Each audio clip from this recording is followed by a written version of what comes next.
Κυρίες και κύριοι, αγαπητές φίλες και φίλοι, απόψε είναι Τετάρτη 11 Ιανουαρίου του 2023. Ξεκινάμε το δελτίο μας με τα 10 θέματα. Νομίζω ότι έχει αρκετά σημαντικά θέματα και απόψε. Θα ξεκινήσουμε με την απόφαση που έλαβε το Διοικητικό Δικαστήριο της Τρίπολης στη Λιβύη. Εκεί, όπως είναι γνωστό, 5 δικηγόροι προσέφυγαν στο Διοικητικό Δικαστήριο της Τρίπολης και προσέβαλαν την συμφωνία που υπέγραψε, το τελευταίο μνημόνιο που υπέγραψε η κυβέρνηση της Τρίπολης του Ντμπέιμπα με την Τουρκία, με βάση το οποίο εκχωρείται στην ουσία ο πλούτος, ο ενεργειακός πλούτος της Λιβύης στην Τουρκία, με όρους απεικιοκρατικούς. Δηλαδή η Τουρκία με αυτό το μνημόνιο καθιστά ξανά νεοοθωμανική απικία, δηλαδή νεοοθωμανική απικία τη Λιβύη. Αυτό γίνεται. Οι 5 δικηγόροι λοιπόν, ως έχοντες ένομο συμφέρον, προσέφηκαν στο Διοικητικό Δικαστήριο. Είχαμε 2-3 αναβολές της δίκης. Τελικά χθες έγινε η δίκη και το δικαστήριο αποφάσισε τα εξής. Σύμφωνα με το Libya Review, το Διοικητικό Δικαστήριο της Τρίπολης αποφάνθηκε υπέρ της αναστολής της διμερούς συμφωνίας για την εκμετάλλευση των υδρογονανθράκων και του φυσικού αερίου που είχαν συνυπογράψει Τουρκία και Λιβύη στις 3 Οκτωβρίου του 2022. Λέει στην απόφαση: απαγορεύεται στην προσωρινή κυβέρνηση να υπογράφει με οποιονδήποτε τρόπο συμφωνίες υπό την κυριαρχία του κράτους της Λιβύης, επί της χερσαίας, θαλάσσιας και εναέριας επικράτειάς του, καθώς επίσης και συμφωνίες για την οριοθέτηση των συνόρων ή την εκμετάλλευση φυσικών στρατηγικών πόρων, εκτός και αν η συμφωνία αυτή έχει εγκριθεί από το Γενικό Εθνικό Κογκρέσο. Αυτή είναι η απόφαση του δικαστηρίου. Επίσης, σύμφωνα με το Reuters, το ειδησιογραφικό πρακτορείο, το δικαστήριο της Λιβύης ανέστειλε τη Δευτέρα την συμφωνία εξερεύνησης και εκμετάλλευσης των υδρογονανθράκων και του φυσικού αερίου και επικαλέστηκε για αυτή του την είδηση κάποια δικαστική πηγή. Το εφετείο της Τρίπολης με τη σειρά του, το οποίο εξέδωσε την χθεσινή απόφαση, άφησε χώρο στην κυβέρνηση της Τρίπολης να ασκήσει έφεση κατά της απόφασης, τόνισε η πηγή στο Reuters, χωρίς να δοθούν περισσότερες λεπτομέρειες σχετικά με το σκεπτικό της απόφασης, σύμφωνα πάντα με το ειδησιογραφικό πρακτορείο. Μέχρι στιγμής η κυβέρνηση της Τρίπολης δεν έχει προβεί σε καμία δήλωση ή ανακοίνωση για το θέμα. Λοιπόν, αυτό ήταν το πρώτο θέμα. Να πάμε λοιπόν στο επόμενο θέμα που είναι και πάλι έχει να κάνει με τη Λιβύη. Όπως είναι γνωστό, η Τουρκία και η Λιβύη έχουν καταθέσει επιστολή στον ΟΗΕ, κοινή επιστολή, με την οποία καταγγέλνουν στην ουσία την Ελλάδα ότι παραβιάζει το διεθνές δίκαιο, άκουσον. Η Τουρκία, που είναι ο βασικός παραβάτης, και η Λιβύη, του διεθνούς δικαίου και του διεθνούς δικαίου της θάλασσας, της UNCLOS, κατηγορούν την Ελλάδα, που σε κάθε περίπτωση είναι ο βασικός κορμός της εξωτερικής πολιτικής της Ελλάδας, η τήρηση του διεθνούς δικαίου και προκειμένου και του UNCLOS. Επίσης μας έκαναν και διάβημα η λιβική κυβέρνηση για τις έρευνες που κάνει η κοινοπραξία ExxonMobil και Ελληνική Ενεργειακή στην περιοχή νοτίως της Πελοποννήσου και νοτίως και νοτιοδυτικά της Κρήτης. Η ελληνική κυβέρνηση λοιπόν, αφού μελέτησε όλα τα στοιχεία, έκανε ρηματική διακοίνωση, στην ουσία απάντηση δια της διπλωματικής οδού σε αυτές τις δύο ενέργειες της Λιβύης, και στο διάβημα που μας έκαναν για την ExxonMobil αλλά και για την επιστολή στον ΟΗΕ. Να θυμίσουμε λοιπόν ότι η Τρίπολη έχει προβεί σε διάβημα προς την Αθήνα, υποστηρίζοντας ότι οι έρευνες του σκάφους Sanco Swift παραβιάζουν κυριαρχικά δικαιώματα της Λιβύης, κάτι που αναφερόταν και στην κοινή επιστολή Τουρκίας-Λιβύης στον ΟΗΕ. Η Λιβύη πλέον κινείται, όπως και η Αλβανία, καθ' υπόδειξη της Τουρκίας. Ό,τι λέει το Τουρκικό Υπουργείο Εξωτερικών κάνει και η Τρίπολη και τα Τύρανα. Εμείς λοιπόν, το Ελληνικό Υπουργείο Εξωτερικών εξέδωσε ρηματική διακοίνωση και λέει ότι οι έρευνες που γίνονται στην περιοχή, για την οποία αναφέρεται και το διάβημα της Λιβύης, επιλέξει, λαμβάνουν χώρα σε περιοχές ελληνικής δικαιοδοσίας σύμφωνα με τους κανόνες του διεθνούς δικαίου της θάλασσας. Η Ελλάδα στο διάβημά της χαιρετίζει την αναφορά της λιβικής πλευράς στη Σύμβαση των ΗΠΑ για το δίκαιο της θάλασσας, λέγοντας: τα δύο ανυπόστατα και παράνομα μνημόνια που υπέγραψε η Λιβύη με την Τουρκία παραβιάζουν κατάφορα θεμελιώδεις διατάξεις της UNCLOS, οι οποίες αντανακλούν και κανόνες του διεθνούς εθνικού δικαίου.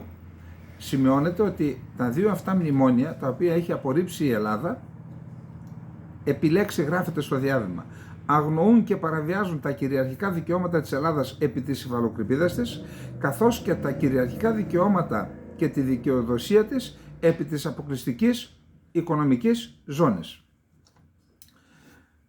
Όσον αφορά την Τρίπολη, είπαμε, ήταν το προηγούμενο θέμα μας, έχουμε διάφορες, δεν είναι μόνο οι 5 δικηγόροι που προσέφυγαν στο δικαστήριο, έχουμε και άλλες φωνές που ζητούν να σταματήσει η εφαρμογή του τουρκολιβικού μνημονίου, κυρίως αυτό που υπογράφηκε το 2022, διότι είναι απικιοκρατικού χαρακτήρα. Τώρα, να πούμε ότι η επιχειρηματολογία των 5 δικηγόρων είναι ακριβώς η ίδια με την επιχειρηματολογία της Ελλάδας. Την απόφαση του δικαστηρίου την είπαμε πριν από λίγο. Υπάρχει λοιπόν ένα μεγάλο ερωτηματικό, θα λέγαμε. Αυτή η απόφαση του δικαστηρίου είναι δεσμευτική για την κυβέρνηση Ντεμπεϊμπά και μπορεί στην πράξη να αλλάξει τα πράγματα? Θα γίνει αποδεκτή από τη λιβική κυβέρνηση του Ντεμπεϊμπά ή και από την Τουρκία? Αυτό είναι ένα ερώτημα, διότι είναι γνωστό ότι στην Τρίπολη δεν λειτουργεί το κράτος δικαίου, δεν λειτουργούν οι θεσμοί και δεν είναι γνωστό κατά πόσον η κυβέρνηση θα αποδεχτεί τη συγκεκριμένη απόφαση του δικαστηρίου. Γι' αυτό άλλωστε δεν έχουμε και κάποια ανακοίνωση μέχρι τώρα. Να πούμε ότι υπάρχουν και άλλες κινήσεις που γίνονται στη Λιβύη. Ο Υπουργός Ενέργειας της Λιβύης επισκέφθηκε, πιθανότατα μετά από πρόσκληση των ΗΠΑ, επισκέφθηκε την Ουάσιγκτον. Ο Υπουργός Ενέργειας λοιπόν, ο κύριος Μοχάμετ Αούν, δήλωσε στο Αλ Τζαζίρα, αφού επέστρεψε από την Ουάσιγκτον όπου είχε μεταβεί, δήλωσε ότι υπάρχουν δυνατότητες εξέβρεσης φιλικών λύσεων μεταξύ της Λιβύης και άλλων χωρών όπως η Ελλάδα, η Αίγυπτος και η Κύπρος για την οριοθέτηση θαλασσίων ζωνών, χωρίς να αποκλείει την προοπτική παραπομπής αυτού του ζητήματος στη Χάγη. Αυτό λοιπόν, το γεγονός ότι αυτή τη δήλωση ο κύριος Αούν την έκανε κατά την επιστροφή του από την Ουάσιγκτον, όπου είχε επαφές και με κυβερνητικούς αξιωματούχους αλλά και με πετρελαϊκές εταιρείες, μας δίνει τη δυνατότητα, το δικαίωμα να πούμε ότι συζητήθηκε και το θέμα της διαφοράς, δηλαδή υπάρχει μια διαφορά να οριοθετήσει η Ελλάδα με την Λιβύη. Άρα η αναφορά του Υπουργού Ενέργειας στην Αλ Τζαζίρα ότι η Λιβύη θέλει να βρεθεί φιλική λύση με Ελλάδα, Κύπρο και Αίγυπτο και ακόμα και να παραπεμφθεί το ζήτημα στη Χάγη, θεωρώ ότι αυτό είναι προϊόν διαβούλευσης που προηγήθηκε και μεταξύ της ελληνικής κυβέρνησης και της αμερικάνικης, συζητήθηκε με ενδιάμεσο την Αμερικάνικη και με την Αμερική και με την Λιβύη και έτσι είχαμε και αυτή τη δήλωση. Θεωρώ λοιπόν ότι είναι μια θετική, καταρχάς μια θετική εξέλιξη. Απλά να πω ότι τα έσοδα από πετρέλαιο και φυσικό αέριο για αυτές τις χώρες, είναι καταστραμμένη χώρα η Λιβύη. Να σκεφτείτε ότι για το 2022 το Ιράκ εισέπραξε από εξαγωγές πετρελαίου 115 δισεκατομμύρια δολάρια. Είναι ένα ποσό το οποίο ξεπερνά το μέγεθος, είτε το πληθυσμιακό είτε και το οικονομικό μέγεθος του Ιράκ, και μιλάμε για τα 115-120 δισεκατομμύρια δολάρια ενδιαφέρουν ακόμα και πολύ μεγαλύτερες οικονομίες όπως αυτές των ΗΠΑ. Τι θέλω να πω? Ότι η Λιβύη έχει και αυτή τεράστιες δυνατότητες, θέλει να επανενώσει, εννοώ οι σόφρονες άνθρωποι στη Λιβύη θέλουν να επανενωθεί η χώρα τους, να κάνουν εξαγωγές πετρελαίου, να βρεθούν και νέα κοιτάσματα φυσικού αερίου, για να επωφεληθούν και οι πολίτες και όλοι όσοι εμπλέκονται σε αυτή τη διαδικασία. Άρα αυτός είναι ο δρόμος, και όχι ο δρόμος να μετατρέψεις τη χώρα σου σε νεοοθωμανική αποικία του Ερντογάν και της Άγκερας. Αυτός είναι ο δρόμος. Ελπίζουμε λοιπόν οι λογικοί άνθρωποι στη Λιβύη να ακολουθήσουν αυτόν τον δρόμο της ειρήνης και της συνεννόησης με τις γειτονικές χώρες, και όχι να μας ξαναφέρουν τον νεοοθωμανισμό. Θα δούμε στη συνέχεια μέσα στην πόρτα μας. Αυτό ήταν λοιπόν και το δεύτερο θέμα. Να πάμε στο επόμενο θέμα. Το επόμενο θέμα έχει να κάνει με η Τουρκία, ξέρετε, έκανε επιθεώρηση προχθές ο Υπουργός Άμυνας στο πρώτο υποβρύχιο, το οποίο ακόμα δεν είναι επιχειρησιακά έτοιμο, αλλά εν πάση περιπτώσει έχουν τα σχέδιά τους. Όπως επίσης και το Ανατολού, σταδιακά θα αρχίσουν να το χρησιμοποιούν, θα είναι επιχειρησιακά έτοιμο και αυτό. Το Ανατολού είναι ένα αεροπλανοφόρο το οποίο κατασκεύασαν οι Ισπανοί και είχε προγραμματίσει η Τουρκία, είχε σχεδιάσει σε αυτό να αποπροσγειώνονται και να σταθμεύουν αεροσκάφη κάθετης προσγείωσης F-35. Από τότε που η Τουρκία δεν τα πήρε, κάνει μια αναπροσαρμογή στην επιχειρησιακή του χρήση, θα φιλοξενεί ελικόπτερα και μη επανδρομένα αεροσκάφη, είτε παρατήρησης ή εξοπλισμένα. Αυτό λοιπόν είναι ένα ζήτημα,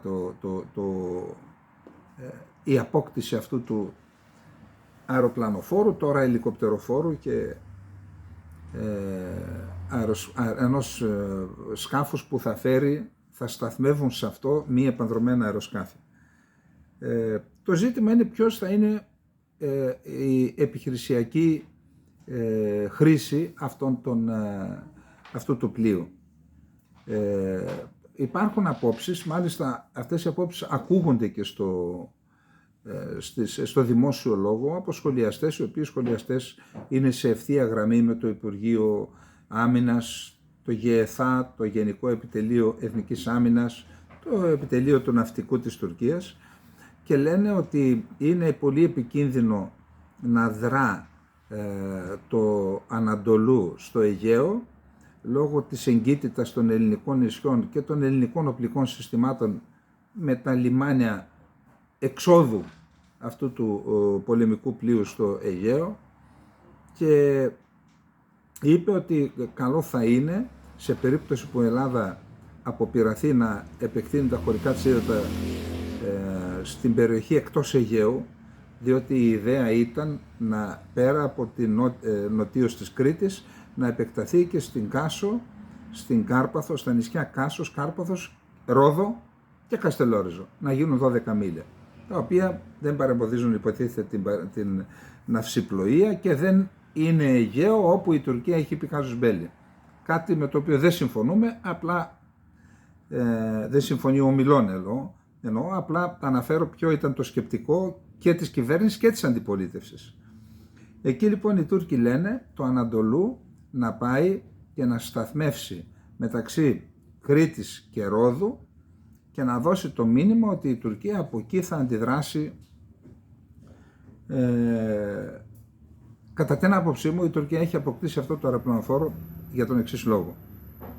Να το τοποθετεί στα διεθνή ύδατα του Αιγαίου, στο κέντρο του Αιγαίου, όχι για τον καιρό του πολέμου, για τον καιρό της ειρήνης.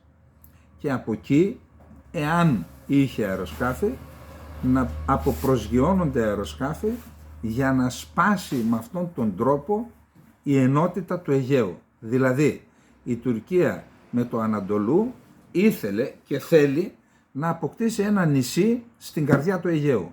Να το χρησιμοποιήσει δηλαδή σαν νησί με διάδρομο αποπροσγειώσεων προσγείωσης δηλαδή, και από εκεί να σηκώνονται τα αεροπλάνα, να πηγαίνουν να κάνουν περιπολίες στο Αιγαίο, να πηγαίνουν στην Ανατολία και να επιστρέφουν εκεί. Αυτός ήταν ο στόχος της Τουρκίας, να σπάσουν την ενότητα του Αιγαίου. Όχι κυρίως επιχειρησιακός εν καιρό πολέμου. Γιατί το λέω αυτό? Διότι το πλοίο αυτό είναι πρώτος στόχος, εύκολος στόχος και για τα βλήματα που διαθέτει τα εδάφους, τα αντιπλοϊκά βλήματα που διαθέτει το ελληνικό πολεμικό ναυτικό, και αναφέρομαι στα Εξωσέτ, στους πυράβλους γαλλικής κατασκευής Εξωσέτ, αλλά και σε μια σειρά από αντιπλοϊκά βλήματα που φέρουν πλέον τα νέα αεροσκάφη που αποκτάει η Ελλάδα, είτε τα Ραφάλ είτε τα Viper, τα οποία θα μπορούσαν, είτε και οι Μπελαρά έχουν και αυτές εξελιγμένα αντιπλοϊκά πυραυλικά συστήματα. Θεωρώ, δεδομένης της γεωγραφίας του Αιγαίου, ότι το πλοίο αυτό είναι πολύ δύσκολο να επιβιώσει κάτω από τις συνθήκες που περιέγραψε. Γι' αυτό επίσης έκανα και μια αναφορά, ο ίδιος ο Ακάρ, μιλώντας στους διοικητές των υποβρυχίων, τους είπε θα έχετε να αναλάβετε κρίσιμες αποστολές στο επόμενο διάστημα, εννοώντας νοτίως της Κρήτης. Αυτό ας το λάβουν υπόψη τους οι Έλληνες επιτελείς. Αυτά είχα να πω για το Ανατολού, είναι σκέψεις, ίσως και πληροφορίες, για ποιο λόγο το κατασκεύασαν οι Τούρκοι και τι ήθελαν να πετύχουν. Αυτά λοιπόν σε σχέση και με το Ανατολού, και να μην κάνουμε προπαγάνδα στον ίδιο τον εαυτό μας. Να πάμε τώρα στα τεκτενόμενα στην Ουκρανία. Θεωρώ ότι υπάρχουν σχετικά σημαντικές εξελίξεις. Τη νύχτα, τα μεσάνυχτα, 12 και 10 αν δεν κάνω λάθος, ο διοικητής της δύναμης Βάγνερ δήλωσε ότι το Σολεντάρ, η πόλη Σολεντάρ, που βρίσκεται περίπου 15 χιλιόμετρα βορειοδυτικά του Μπαχμούτ, ότι πλέον είναι υπό τον έλεγχο των δυνάμεων της Βάγνερ, των Ρώσων δηλαδή.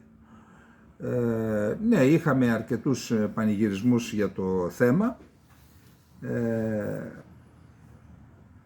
και θεωρώ ότι μετά από αυτούς τους πανηγυρισμούς είχαμε μια διάψευση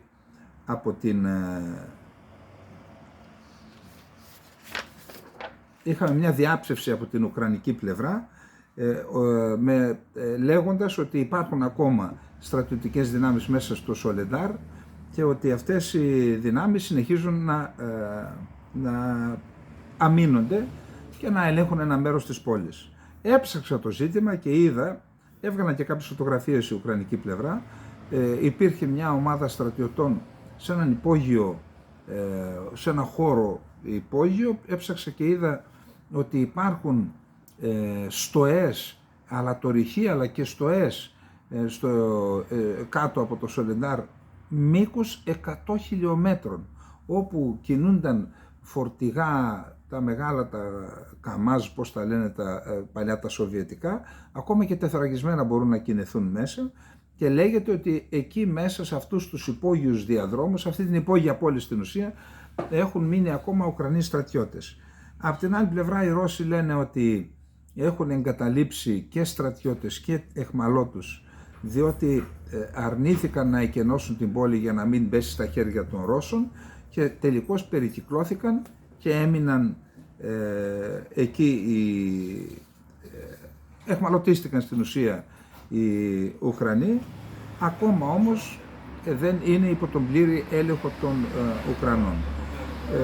Τώρα, επειδή έχω διαβάσει τι συμβαίνει και στο Μπαχμούτ, διάβασα και δυτικούς που λένε ότι τον ίδιο δίκτυο υπόγειων σειράγκων και δρόμων έχει και το Μπαχμούτ, τεράστιο, και ακόμα και σε περίπτωση που περικυκλωθεί θα είναι δύσκολο για τις ρωσικές δυνάμεις να εκαθαρίσουν αυτούς τους υπόγειους σύραγγες και τους διαδρόμους.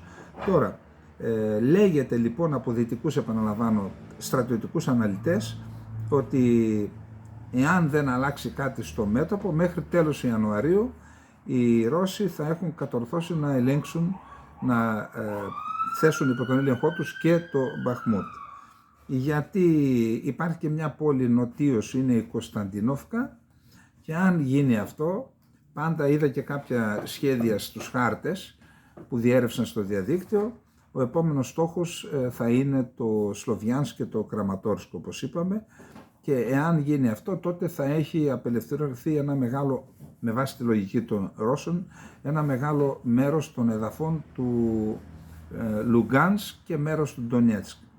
Και μάλιστα αναφέρεται ότι υπάρχει αυτός ο άξονας, οδικός και σιδηροδρομικός, φτάνει μέχρι την Αυντίιβκα. Είναι κατά την άποψή μου η πιο κρίσιμη πόλη σε όλα τα μέτωπα της Ανατολικής Ουκρανίας, γιατί η Αυντίιβκα είναι μια πόλη πολύ καλά οχυρωμένη, δίπλα στο Ντονιέτσκ. Από εκεί το Ντονιέτσκ δέχεται πυρά από το 2014 και μέχρι σήμερα, και πιστεύω ότι εάν αυτό τελικώς το πετύχουν οι Ρώσοι, είναι μια νίκη που την είχε ανάγκη και ο ρωσικός στρατός, κυρίως ο Πούτιν, για να οχυρωθεί πίσω από αυτήν και μετά να καθίσει στο τραπέζι των διαπραγματεύσεων, ή τέλος πάντων να υποχρεώσει το Ισραήλ να καθίσει στο τραπέζι των διαπραγματεύσεων για να βρεθεί μια ειρηνική λύση. Να δούμε τι είπε για το θέμα ο Σταυρίδης.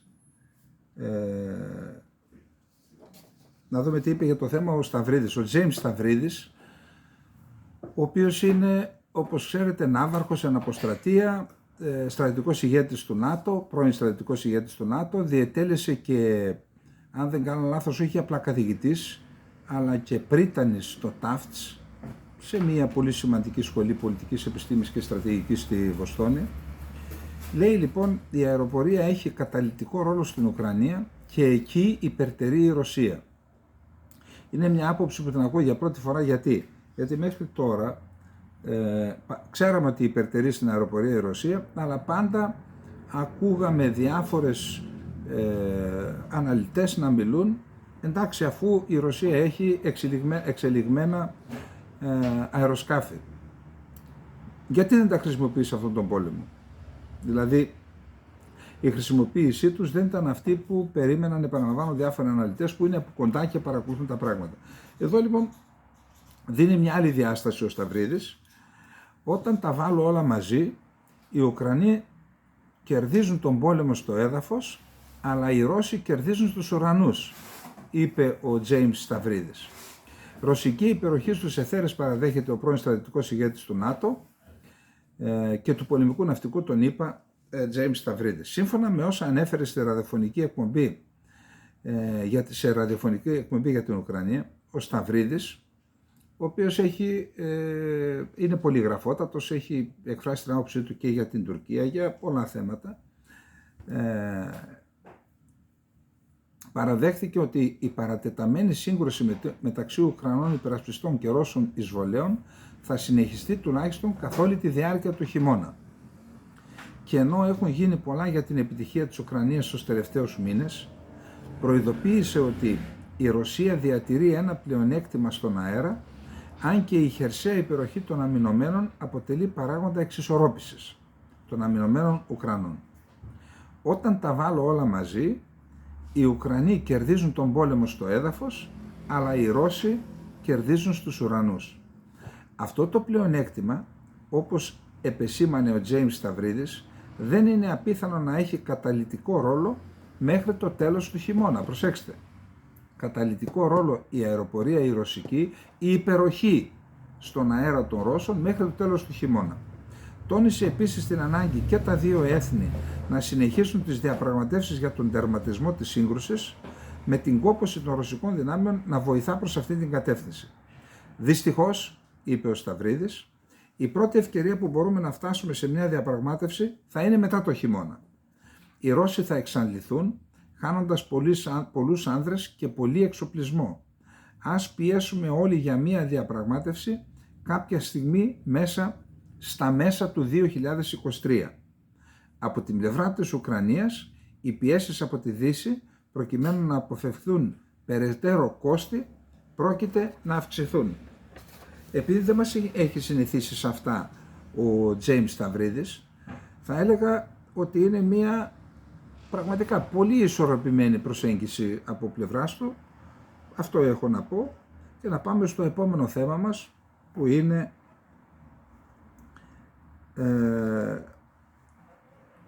τι είπαν οι ηγέτες της Ουκρανίας και της Ρωσίας για την κατάσταση όπως διαμορφώνεται τώρα. Και είμαστε στην ημέρα που πέφτει όπως είπαμε το Σολεντάρ, ή τέλος πάντων η πόλη σε πολύ μεγάλο βαθμό είναι υπό τον έλεγχο των δυνάμεων της Ρωσίας και της Βάγνερ, με κάποιους εστίες αντίστασης να συνεχίζουν να υπάρχουν τουλάχιστον μέσα στις σύραγγες.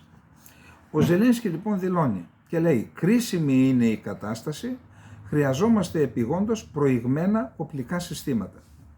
Η Ρωσία συγκεντρώνει δυνάμεις προκειμένου να κλιμακώσει τις επιθέσεις της, υποστήριξε ο Ουκρανός πρόεδρος. Αυτό λοιπόν ο Ζελένσκι ζήτησε την περαιτέρω ενίσχυση του Ουκρανικού στρατού με προηγμένα οπλικά συστήματα, υποστηρίζοντας ότι η Ρωσία συγκεντρώνει δυνάμεις προκειμένου να ξεκινήσει νέες επιθέσεις. Είπε επακριβώς, επιλέξει: ο ελεύθερος κόσμος έχει ό,τι είναι απαραίτητο για να σταματήσει τη ρωσική επιθετικότητα και να επιφέρει μια ιστορική ήττα για το κράτος τρομοκράτη, εννοώντας τη Ρωσία. Αυτά λοιπόν είπε σε βιντεοσκοπημένο μήνυμα. Παράλληλα, ανακοίνωσε πως αναστέλει την Ουκρανική ηθαγένεια 4 φιλορώσων πολιτικών, μεταξύ αυτών του Βίκτορ Μετβεντζούκ, ο οποίος κατηγορείται από το Κίεβο για εσχάτη προδοσία. Ύστερα από αιχμαλωσία περίπου 5 μηνών, ο Μετβεντζούκ παραδόθηκε στη Ρωσία στο πλαίσιο ανταλλαγής κρατουμένων μεταξύ Κιέβου και Μόσχας στα τέλη Σεπτεμβρίου. Από την άλλη πλευρά, ο Υπουργός Εξωτερικών της Ουκρανίας, ο Κουλέμπα, ζήτησε από την Γερμανία να στείλουν όπλα, άρματα Leopard. Είπε: όσο περισσότερο καθυστερεί μια τέτοια απόφαση, τόσο περισσότερα θύματα, τόσο περισσότεροι θάνατοι αμάχων θα υπάρξουν. Απευθυνόμενος στην κυρία Μπέρμποκ. Άμαχοι θα σκοτώνονται, όσο η Γερμανία δεν μας παραδίδει άρματα μάχης, υποστήριξε τις 10 Ιανουαρίου του 2023 ο επικεφαλής της Ουκρανικής διπλωματίας Δμήτρο Κουλέμπα, ενώ το Βερολίνο δεν έχει ακόμα ανταποκριθεί θετικά στο αίτημα του Κιέβου για να παραχωρήσει γερμανικής κατασκευής άρματα μάχης Leopard.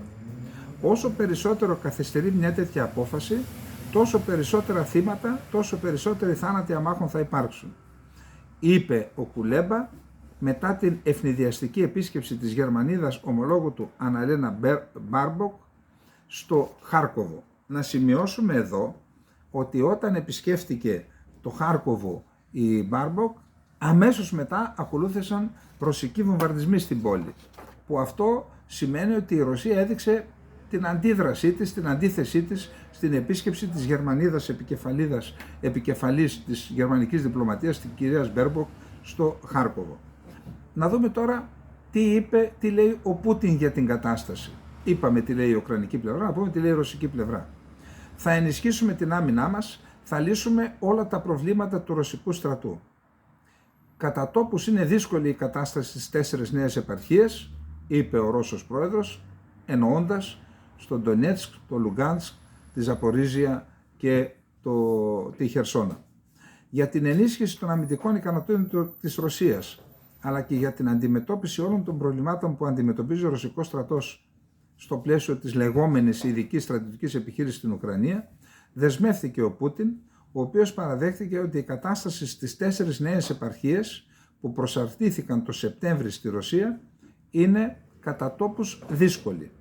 Θα ήθελα να τονίσω, είναι λόγια του Πούτιν, θα ήθελα να τονίσω ότι εγγυόμαστε αξιόπιστα την ασφάλεια και τα συμφέροντα της χώρας, ότι θα αυξήσουμε την αμυντική μας ικανότητα και ότι σίγουρα θα λύσουμε όλα τα προβλήματα που σχετίζονται με τον εξοπλισμό των ενόπλων δυνάμεων, των μονάδων που συμμετέχουν στην ειδική στρατιωτική επιχείρηση.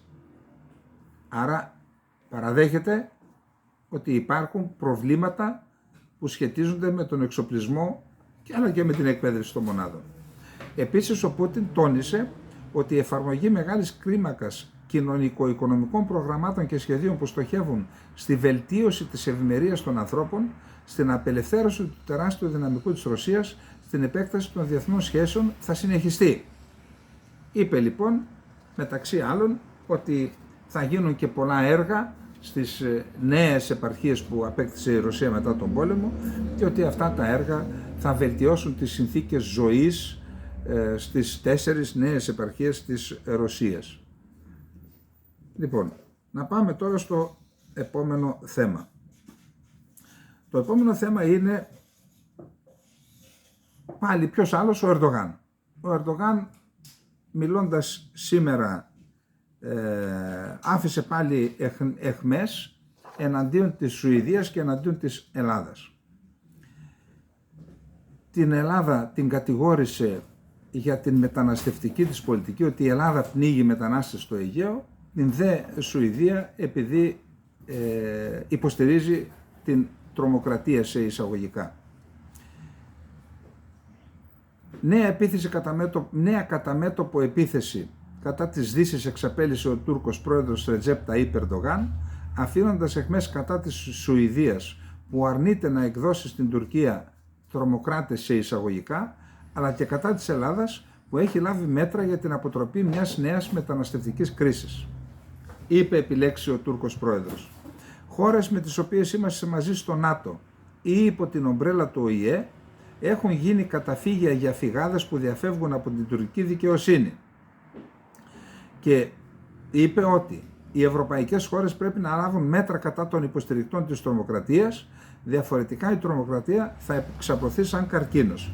Θα δείτε στη συνέχεια, θα κάνουμε αναφορά, χωρίς ντροπή, ο πρόεδρος μιας χώρας που αυτή τη στιγμή με αντικειμενικούς όρους είναι αυτή η χώρα ο μεγαλύτερος υποστηρικτής τρομοκρατίας στον πλανήτη, υποστηρίζοντας το Ισλαμικό κράτος, την Αλ-Κάιδα, την Χαμάς και άλλες Ισλαμικές. Η Χαμάς δεν είναι αναγνωρισμένη ως τρομοκρατική οργάνωση, όμως υπάρχουν πολλές απόψεις που την θεωρούν ως μια οργάνωση που επιλέγει τη στρατιωτική βία, τέλος πάντων.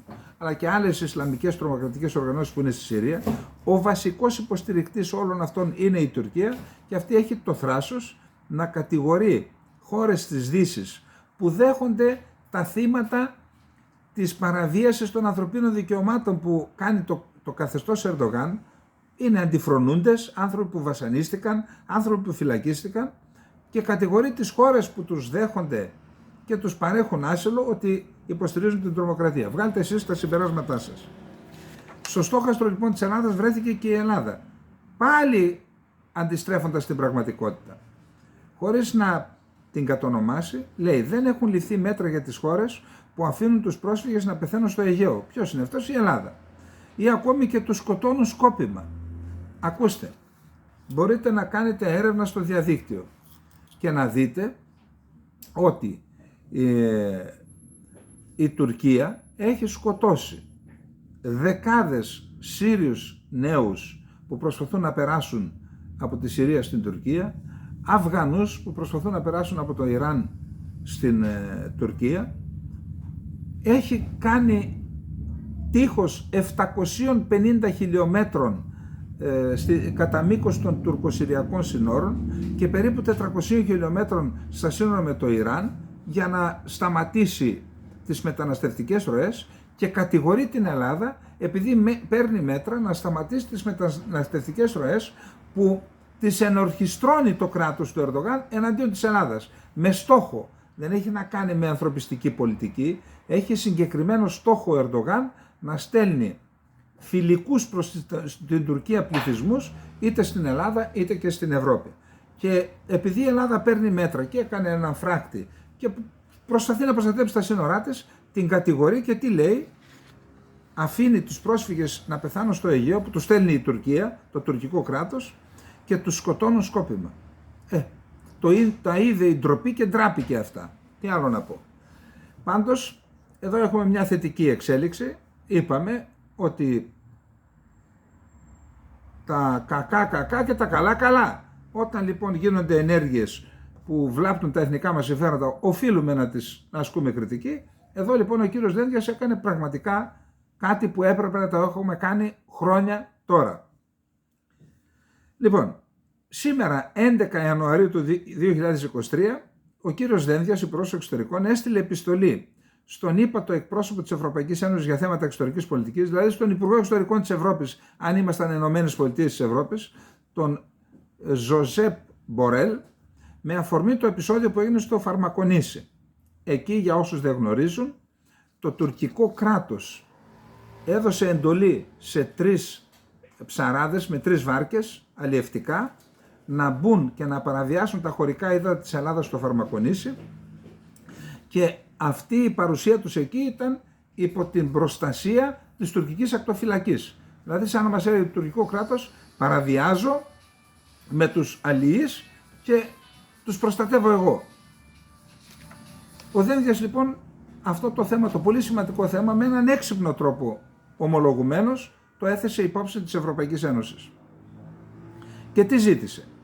Την ανάγκη επιβολής κυρώσεων από την Ευρωπαϊκή Ένωση στην Τουρκία σε περίπτωση που συνεχίσει τις ίδιες πρακτικές, με φόντο το πρόσφατο περιστατικό παρενόχλησης σκάφους του λιμενικού σώματος από τουρκικό σκάφος της τουρκικής ακτοφυλακής, αλλά και την επιθετική ρητορική Τούρκων αξιωματούχων που σχεδόν σε καθημερινή βάση εκτοξεύουν απειλές κατά της Ελλάδας, ζητά ο Νίκος Δένδιας με επιστολή του από τον Μπορέλ.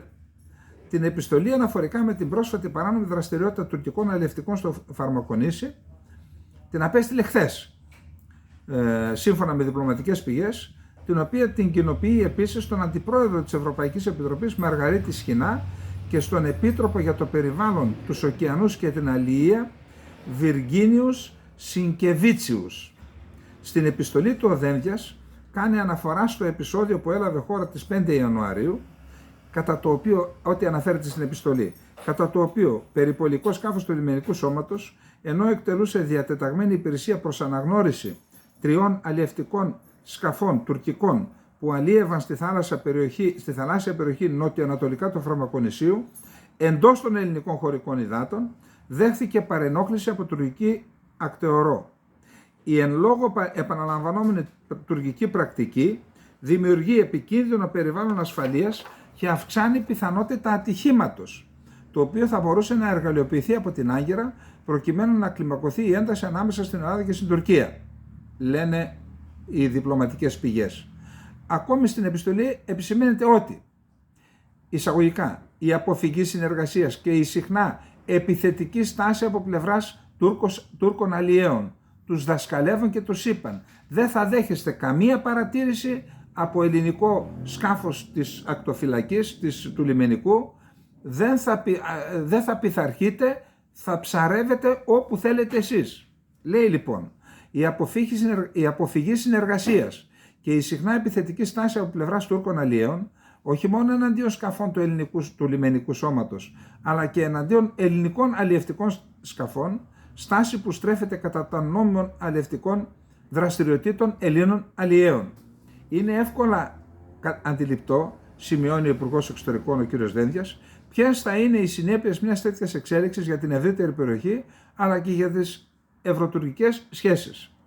Ο Έλληνας Υπουργός Εξωτερικών στη συνέχεια, εδώ είναι το ζουμί, αναφέρεται στην επιθετική ρητορική Τούρκων αξιωματούχων, οι οποίοι σχεδόν σε καθημερινή βάση εκτοξεύουν απρόκλητα απειλές κατά της Ελλάδας, που σε συνδυασμό με τα περιστατικά αμφισβήτησης της εθνικής κυριαρχίας στο Αιγαίο και την Ανατολική Μεσόγειο, είναι πασιφανές ότι η Τουρκία με την παράνομη, λαθρέα και άναρχη αλληλεία προσθέτει ένα ακόμα μέσο για την υλοποίηση της αναθεωρητικής της πολιτικής και την αμφισβήτηση του status quo της περιοχής. Και τι ζητάει ο Δένδιας? Εδώ είναι το ζουμί.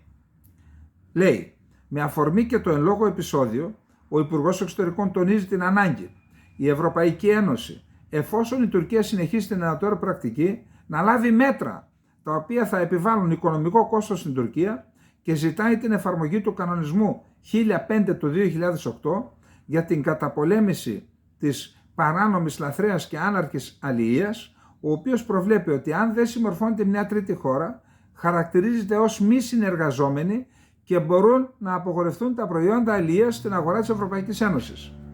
Λοιπόν, αυτό ξέρετε, τι κάνει η Τουρκία? Αλλιεύει παρανόμως στις ελληνικές θάλασσες μέσα στα ελληνικά χωρικά ύδατα και έρχεται και πουλάει αυτά τα ψάρια που έκλεψαν Τούρκοι αλλιείς από τις ελληνικές θάλασσες, τα πουλάει στην Ελλάδα, στη Θεσσαλονίκη και στην Ευρώπη. Γι' αυτό λοιπόν λέω ότι είναι εύστοχη η ενέργεια του κυρίου Δένδια. Αυτά οι Τούρκοι δεν τα θέλουν, τρελαίνονται. Όταν η Ελλάδα διεθνοποιεί τα προβλήματα που προκαλεί η Τουρκία στις θάλασσες, στον αέρα, όταν τα διεθνοποιεί και όταν αποκαλύπτει το πραγματικό της πρόσωπο, η Τουρκία τρελαίνεται. Γι' αυτό μας λένε, δεν θα βάζετε τρίτους, ελάτε να τα βρίσκουμε μόνοι μας. Τι μόνοι μας δηλαδή? Ελάτε να σας επιβάλλω εγώ αυτό που θέλω. Λοιπόν, αυτό ήταν και το θέμα με τον κύριο Δένδια. Είπαμε ότι ήταν σωστό. Να πάμε τώρα στην επίσκεψη του κυρίου... Ναι. Να πάμε στην επίσκεψη του κυρίου Τσαβούσογλου στις Ηνωμένες Πολιτείες Αμερικής. Θεωρείται εξαιρετικής σημασίας.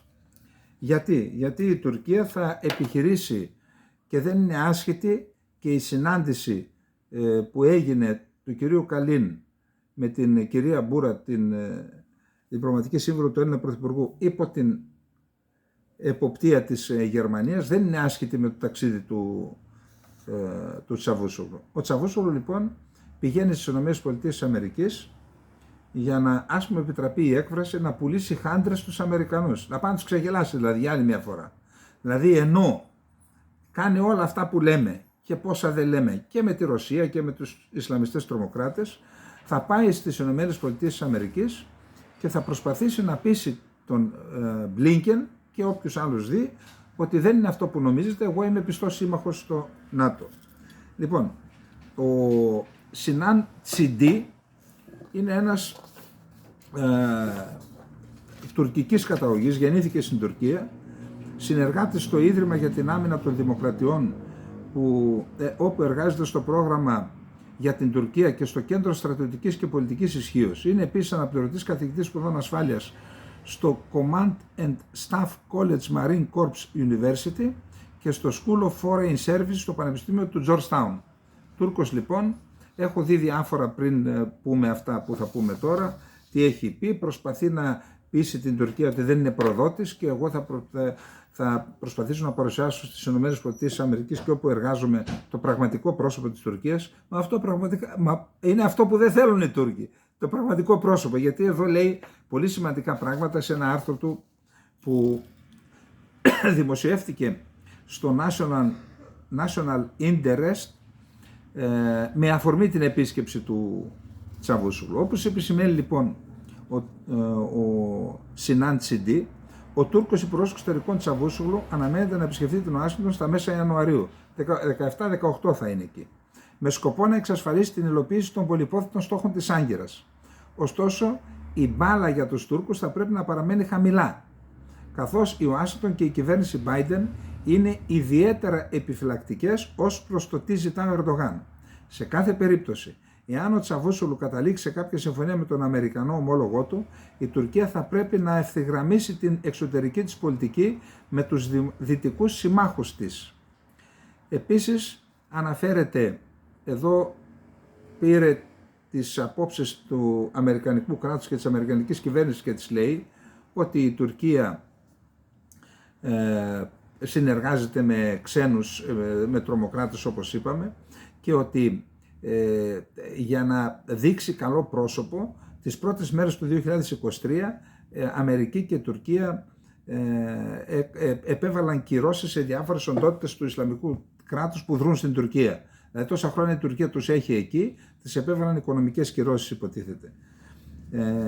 Επίσης πιστεύει ότι η Άγκυρα πιστεύει ότι έχει αποδείξει πως είναι αξιόπιστος σύμμαχος της Δύσης και γι' αυτό θα πρέπει να επιβραβευτεί από τους συμμάχους της. Αξιόπιστος σύμμαχος της Δύσης η Άγκυρα. Συγκεκριμένα ο Τσαβούσογλου είναι πιθανό να εκλιπαρίσει τους ομολόγους του στο State Department ότι πρέπει να γίνουν περισσότερα από την κυβέρνηση Biden για να αποκτήσει η Τουρκία μαχητικά αεροσκάφη F-16. Σας θυμίζει τίποτα αυτό? Σας έχω μετά μια έκπληξη για το θέμα. Δεν είναι μόνο ο Συρίγος. Σας έχω έκπληξη για το θέμα. Ο Τούρκος υπέξινε επίσης πιθανό να προσπαθήσει να πείσει την Ουάσιγκτον να ανταποκριθεί θετικά στη νέα πολιτική επιδίωξη της Άγκυρας, να αποκαταστήσει σχέσεις με το καθεστώς Άσαντ, κάτι το οποίο οι ΗΠΑ έχουν δηλώσει δημόσια την αντίθεσή τους. Εκεί ο Τσαβούσογλου θα προσπαθήσει να τους πει δεν είναι αυτό που νομίζετε. Δηλαδή θα τους περάσει για Αμερικανάκια, όπως λέγανε παλιά εδώ κάποιοι έξυπνοι στην Ελλάδα. Τα αιτήματα της Τουρκίας είναι πιθανό να μείνουν ανεκπλήρωτα και δικαίως, λέει ο τουρκικής καταγωγής αναλυτής. Ναι, η Δύση θα πρέπει να χαιρετήσει τις πρόσφατες κινήσεις της Άγκυρας να βάλει στο στόχαστρο τον ISIS εντός της Τουρκίας. Ωστόσο, η Ουάσιγκτον πρέπει να απαιτήσει πολύ περισσότερα από την Άγκυρα σε αυτό το διάστημα.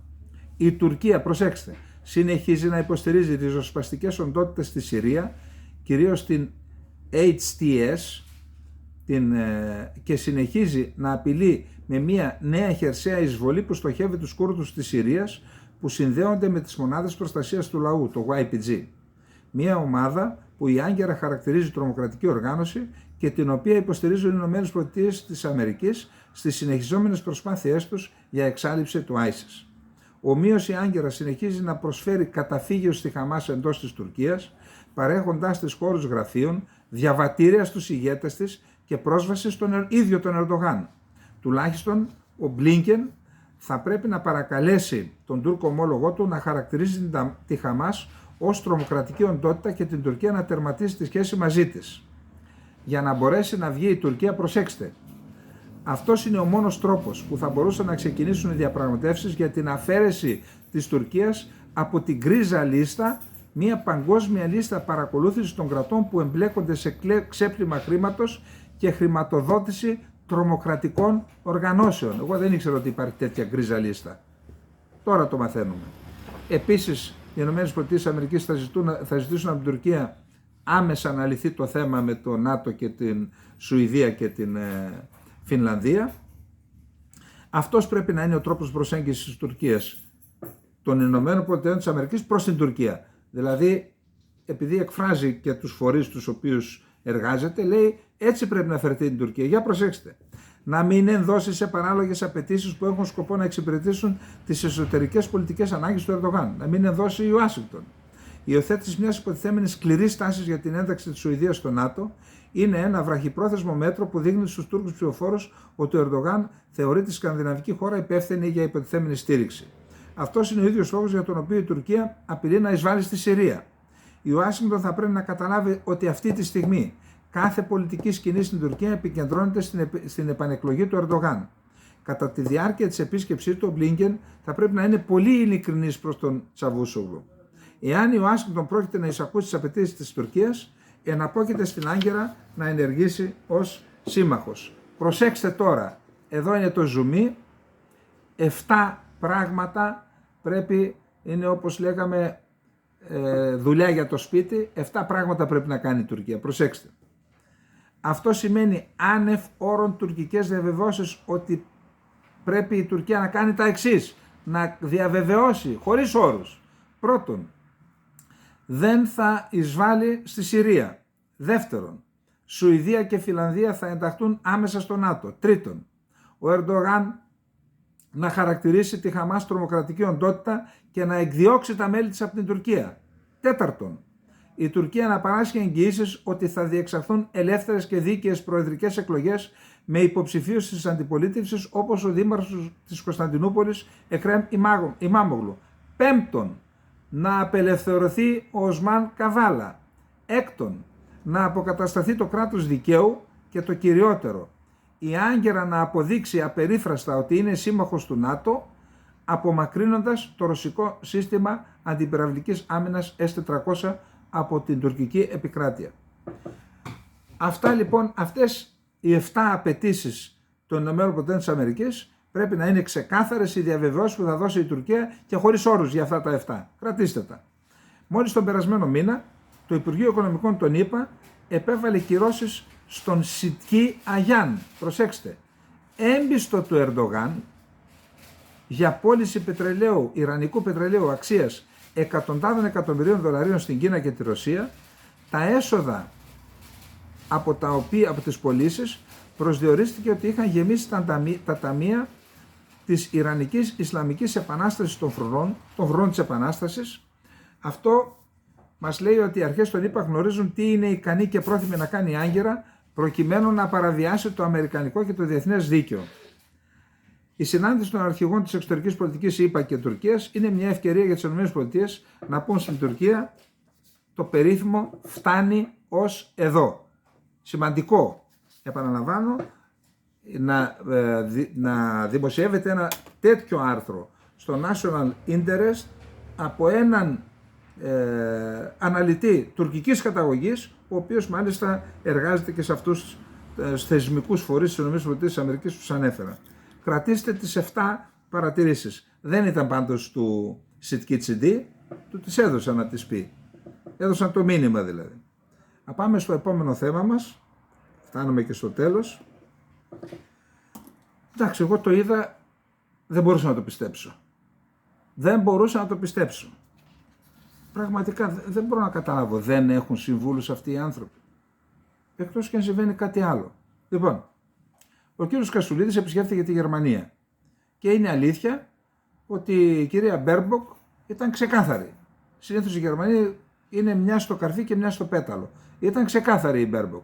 Είπε δεν θα δεχθούμε λύση 2 κρατών. Βγάλτε την από το τραπέζι. Απέναντι στην Τουρκία, ούτε και άλλα τετελεσμένα. Και έδωσε μια συνέντευξη λοιπόν στον Deutsche Welle ο κύριος Κασουλίδης, όντας στο Βερολίνο. Και ακούστε τι λέει.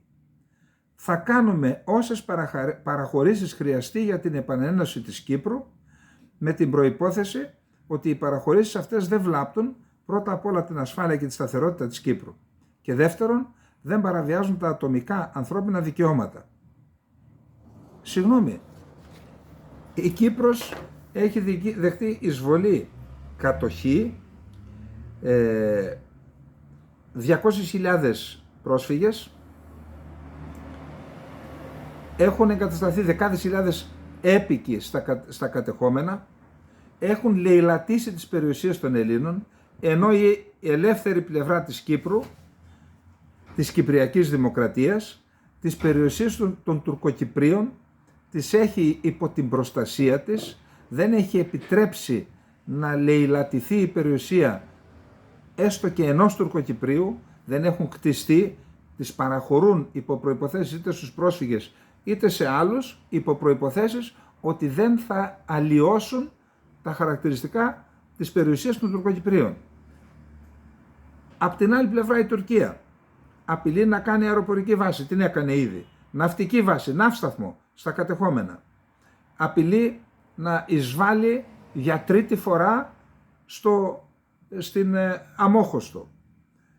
Απειλεί ολόκληρη την Κυπριακή Δημοκρατία και έρχεται ο Υπουργός Εξωτερικών της Κυπριακής Δημοκρατίας να πει θα κάνουμε παραχωρήσεις. Συγγνώμη, τι μήνυμα δίνουμε, τι παραχωρήσεις να κάνει? Παραχωρήσεις πρέπει να κάνει αυτός ο οποίος έχει εισβάλει και κατέχει το νησί. Δεν θα κάνει παραχωρήσεις αυτός ο οποίος έχει υποστεί την τουρκική βαρβαρότητα. Δηλαδή, τι μηνύματα δίνουμε, δεν μπορώ να καταλάβω.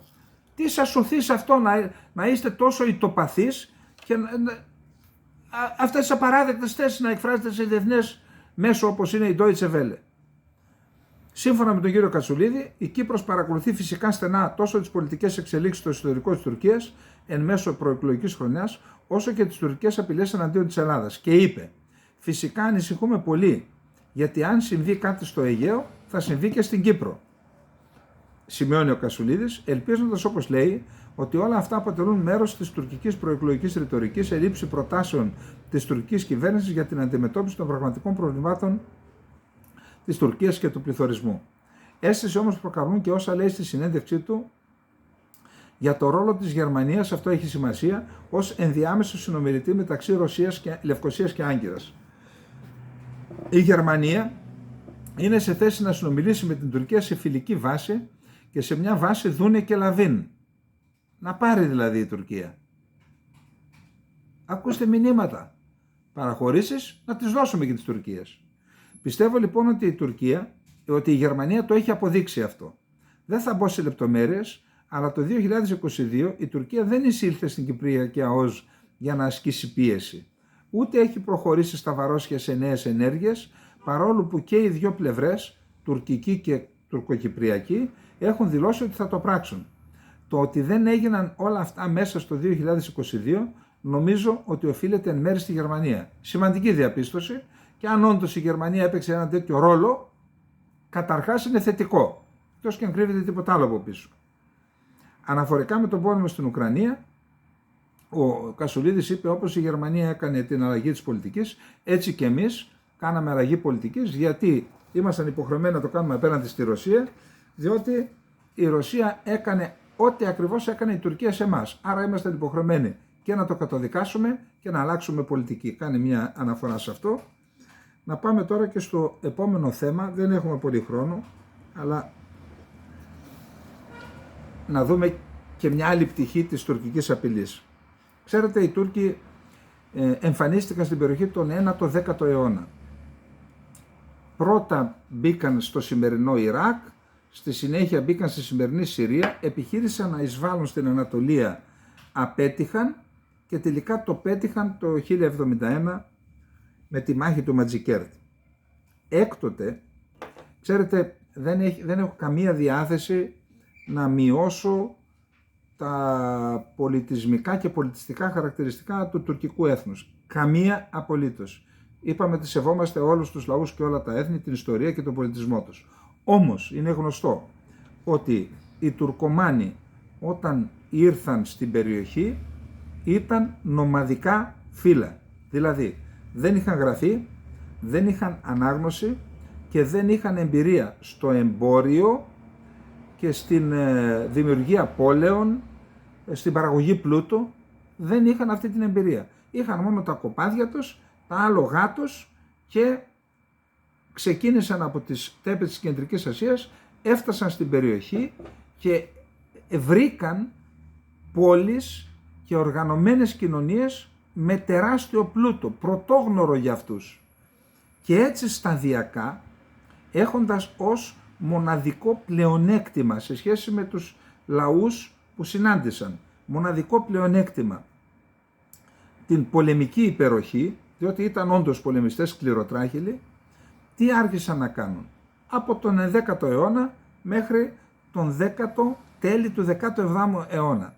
Άρχισαν να περικυκλώνουν πόλεις και περιοχές,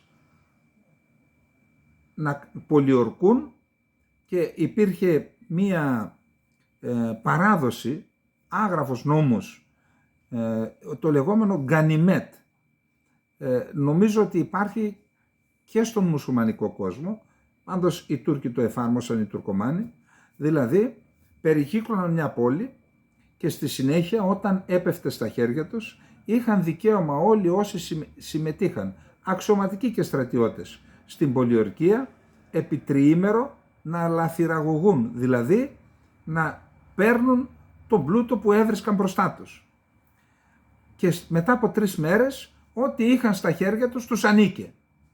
Αυτή λοιπόν η διαδικασία ήταν μία μέθοδος απόκτησης πλούτου, αλλά όχι μέσα από διαδικασία παραγωγής πλούτου, αλλά λαφυραγώγησης του πλούτου που είχαν δημιουργήσει άλλοι.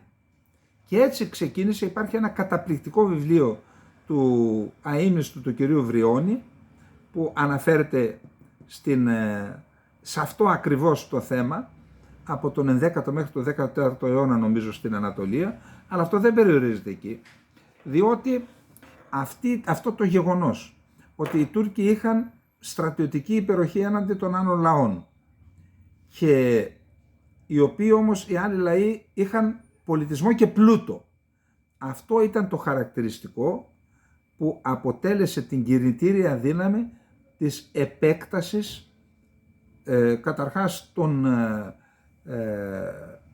των Σελτζούκων, Τούρκων και στη συνέχεια των Οθωμανών. Να δείτε, ιδιαίτερα η Οθωμανική Αυτοκρατορία έχει 4 βασικές ιστορικές περιόδους. 4, προσέξτε. Η πρώτη είναι από το 1300 μέχρι το 1683, που είναι η περίοδος της επέκτασης. Τι σημαίνει επέκταση όμως? Ξέρετε, δεν είχαν έννοια τότε να αυξήσουν την επικράτειά τους. Όχι, δεν υπήρχε αυτή η έννοια. Υπήρχε η αναζήτηση του πλούτου των άλλων που μέσα από τις διαδικασίες που σας προανέφερα, με την επέκταση νέος πλούτος έπεφτε στα χέρια τους και συσσωρεύονταν αυτός ο πλούτος είτε στην υψηλή πύλη στο Σουλτάνο είτε στους αξιωματούχους, στους κατατόπους πασάδες. Και εκτός από αυτό άφησαν και την διαδικασία παραγωγής πλούτου στους μη μουσουλμανικούς πληθυσμούς, από τους οποίους έπαιρναν αυξημένη φορολογία. Και αυτό σταδιακά, όταν σταμάτησε η επέκταση και σταμάτησε σταμάτησε η διαδικασία να συγκεντρώνουν τον πλούτο των άλλων, διότι σταμάτησαν πλέον. Πότε σταμάτησε αυτό? Σταμάτησε το 1683, δηλαδή λίγο πριν την τελευταία πολιορκία της Βιέννης. Όταν σταμάτησε λοιπόν η επέκταση, σταμάτησε να έρχονται και τα πλούτη είτε στο σαράι του Σουλτάνου είτε και στα σαράγια των πασάδων, των Οθωμανών στρατηγών. Αυτό λοιπόν ήταν και η κύρια αιτία. Από εκεί και μετά, από τη στιγμή που σταμάτησε η επέκταση και σταμάτησε να παίρνουν καινούριο πλούτο, αυτό αποτέλεσε και το βασικό πρόβλημα της Οθωμανικής Αυτοκρατορίας, διότι η έλλειψη πόρων άρχισε να δημιουργεί παρακμιακά φαινόμενα. Γι' αυτό από το 1683 μέχρι το 1827 η περίοδος ονομάζεται η περίοδος της στασιμότητας και των μεταρρυθμίσεων. Τι σημαίνει αυτό? Ότι όσο η Οθωμανική Αυτοκρατορία δεν επεκτηνόταν, έχασε το δυναμισμό της, και όσο αυτή η στασιμότητα δημιουργούσε προβλήματα, σοβαρά προβλήματα και στην διοίκηση αλλά και στην έλλειψη πόρων, αυτές οι αδυναμίες έδωσαν τη δυνατότητα στις μεγάλες δυνάμεις της εποχής να αρχίζουν να πιέζουν την Τουρκία για μεταρρυθμίσεις. Αυτή λοιπόν η περίοδος από το 1683 μέχρι το 1827, όταν δηλαδή ήταν στα σπάργανα το ελληνικό κράτος, γι' αυτό μισούν την Ελλάδα. Επειδή η Ελλάδα ήταν η πρώτη χώρα που απέσπασε εδάφη από την Οθωμανική Αυτοκρατορία. Από εκεί άρχισε να ξυλώνεται το πουλόβερ. Από εκεί και μετά λοιπόν αρχίζει η τρίτη περίοδος, η οποία είναι η περίοδος της οπισθοχώρησης, δηλαδή της απώλειας εδαφών και του εξυγχρονισμού κατόπιν πιέσεως των δυτικών. Είχαμε τα δύο βασικά φυρμάνια, των Ρόδων και το Χάτι Χουμαγιούν, και το Χάτι Σερίφ και το Χάτι Χουμαγιούν, τα δύο φυρμάνια για τον εξυγχρονισμό της Οθωμανικής Αυτοκρατορίας. Όμως και εκεί το βασικό πρόβλημα ήταν αυτό, ότι ο οικονομικός μαρασμός αύξησε τη δυνατότητα στους δυτικούς να ασκούν επιρροή στην Οθωμανική Αυτοκρατορία, αλλά σταδιακά άρχισε η Οθωμανική Αυτοκρατορία, επειδή είχε ξεκινήσει η βιομηχανική επανάσταση και να μπαίνουν νέα οπλικά συστήματα και νέες τακτικές στους στρατούς των μεγάλων δυνάμεων, ελήψη πόρων, η Οθωμανική Αυτοκρατορία έμεινε πίσω. Και αυτό διήρκησε από το 1828 μέχρι το 1908. Και από το 1908 μέχρι το 1922 είναι η τέταρτη περίοδος, που είναι η περίοδος της διάλυσης της Οθωμανικής Αυτοκρατορίας. Γιατί διαλύθηκε η Οθωμανική Αυτοκρατορία? Γιατί έχασε το πλεονέκτημά της. Δύο ήταν. Ένα ήταν η στρατιωτική υπεροχή έναντι των άλλων, το έχασε, είπαμε για ποιο λόγο, και το δεύτερο πλεονέκτημα ήταν ότι δεν παρήγαγε η ίδια πλούτο, έπαιρνε τον πλούτο των άλλων. Όταν λοιπόν έχασε αυτά τα δύο πλεονεκτήματα, διαλύθηκε. Γιατί τα λέμε όλα αυτά? Γιατί τα λέμε όλα αυτά? Ξέρετε, ο Ερντογάν στυλιτεύει τους Κεμαλικούς, διότι στην ουσία είχαν σβήσει την ιστορία της Οθωμανικής Αυτοκρατορίας. Ο Ερντογάν γιατί άρχισε να βάζει ονόματα σουλτάνων στις γέφυρες, να πληρώνει στα κανάλια να κάνουν σύριαλ για τον κανονί σουλτάν, τον νομοθέτη και όλα αυτά? Γιατί ήθελε να ξαναμπολιάσει την τουρκική κοινωνία με τον νέο Οθωμανισμό. Και σε τι συμπεράσματα είχε καταλήξει μελετώντας την ιστορία αυτός και η γύρω του. Ότι αυτά τα δύο πλεονεκτήματα που έχασε η Τουρκία, δηλαδή έχασε το πλεονέκτημα της πολεμικής υπεροχής και το πλεονέκτημα του πλούτου. Αυτά τα δύο θα τα αναστρέψει. Δηλαδή θα αναπτύξει την οικονομία της Τουρκίας, παραγωγική, βιομηχανική, και θα αποκτήσει η Τουρκία δικιά της αμυντική βιομηχανία, να μην έχει εξάρτηση από τους ξένους, ούτως ώστε να μπορέσει να ξαναπιάσει το νήμα από εκεί που το άφησε η διαλυμένη Οθωμανική Αυτοκρατορία. Γι' αυτό είναι και με τον Αμπτούλ Χαμίτ κτλ. Άρα αυτό ακριβώς είναι και η απειλή. Δεν το έχει αντιληφθεί. Δεν λέω ότι εμείς τα ξέρουμε όλα, αλλά δεν το έχουν αντιληφθεί ούτε η Δυτική ούτε η Ελλάδα. Ότι στην ουσία αυτά που λένε για το ΝΑΤΟ να την κρατήσουμε στη Δύση, αυτά πραγματικά είναι κενά περιεχομένου. Όλα αυτά είναι κενά περιεχομένου. Η Τουρκία γίνεται μια αυτεξούσια χώρα με βάση την οτροπία που σας είπα, τις διαπιστώσεις που σας είπα, γίνεται μια αυτεξούσια χώρα με τη δική της οικονομία, τα όποια προβλήματα, μια ισχυρή αστική τάξη που είναι πιστή στο κράτος, στο τουρκικό κράτος, και αποκτά δική της αμυντική βιομηχανία για να μην μπορούν να την ασκήσουν πίεση και επιρροή οι ξένοι. Άρα αυτό το επιχείρημα να της δώσουμε F-16 για να μέσω των F-16 να μην πάει στη Ρωσία, αυτά πραγματικά δεν πρέπει να τα λέμε ούτε σε μικρά παιδιά. Κλείνοντας, να πω, ο ΓΔ έστειλε ένα σχόλιο και λέει για αυτό το θέμα: κύριε Καλλιντερίδη, επειδή νομίζω ότι διαβάζετε τα σχόλια των θεατών σας, κοιτάξτε αυτή την προβοκατόρικη ερώτηση μιας δημοσιογράφου της Καθημερινής, τον κύριο Ζεμενίδη, όταν δεν κατάφερε να τον τζακώσει σε προηγούμενη ερώτησή της ότι τάχα είναι καλό η Τουρκία να έχει αμερικάνικα όπλα, όπως είπε και ο Συρίγος. Τα ίδια είπε και η δημοσιογράφος της Καθημερινής. Εσείς τι συμπέρασματα βγάζετε από αυτό? Προσέξτε τι του λέει. Τι ακριβώς προτείνετε, κύριε Ζεμενίδη? Είναι η επίσημη θέση της ΧΑΛΚ. ΧΑΛΚ είναι η οργάνωση της οποίας επικεφαλής είναι ο κύριος Ζεμενίδης, του αείμνηστου Νίκου Μούγιαρη, αυτός την ίδρυσε και τη χρηματοδότησε. Τι ακριβώς προτείνετε, κύριε Ζεμενίδη? Είναι επίσημη θέση του ΧΑΛΚ οι ΗΠΑ να εγκαταλείψουν την Τουρκία στα χέρια της Ρωσίας? Τώρα όλοι ξέρουμε ότι δεν είναι προς το συμφέρον των ΗΠΑ να δώσουν την Τουρκία στα χέρια της Ρωσίας, αλλά σίγουρα είναι υπέρ των ελληνικών συμφερόντων, αλλά αυτή τον ρωτά αν είναι η θέση του ελληνοαμερικανικού λόμπι. Δηλαδή, αν το λόμπι είναι στην ουσία εναντίον των αμερικανικών συμφερόντων. Ό,τι λένε οι Τούρκοι δηλαδή. Εδώ λοιπόν, ακούστε τι γίνεται. Λέει η δημοσιογράφος, προτείνεται, λέει, οι ΗΠΑ να εγκαταλείψουν την Τουρκία στα χέρια της Ρωσίας. Δηλαδή, από πού πήρε το θέμα και πού κατέληξε? Εγώ σας καλώ να βγάλετε τα συμπεράσματά σας. Γιατί αυτή η συμπεριφορά απέναντι στους Έλληνες των ΗΠΑ, που έχουν ξοδέψει εκατομμύρια από τις τσέπες τους, ξέρω ότι ο Μούγιαρης έδωσε εκατομμύρια, έχει πεθάνει φυσικά, αλλά και άλλοι βάζουν από τις τσέπες τους, καταναλώνουν τεράστια κεφάλαια, το χρόνο, την αξιοπιστία τους, και έρχεται η ίδια η Ελλάδα, είτε με τη δήλωση του κυρίου Συρίγου, είτε με την κυρία δημοσιογράφο, στην ουσία να ακυρώσει τον αγώνα της ομογένειας. Πώς η ομογένεια από το δίκαιο στο εξής θα ξαναβάλει πλάτη στα ελληνικά θέματα?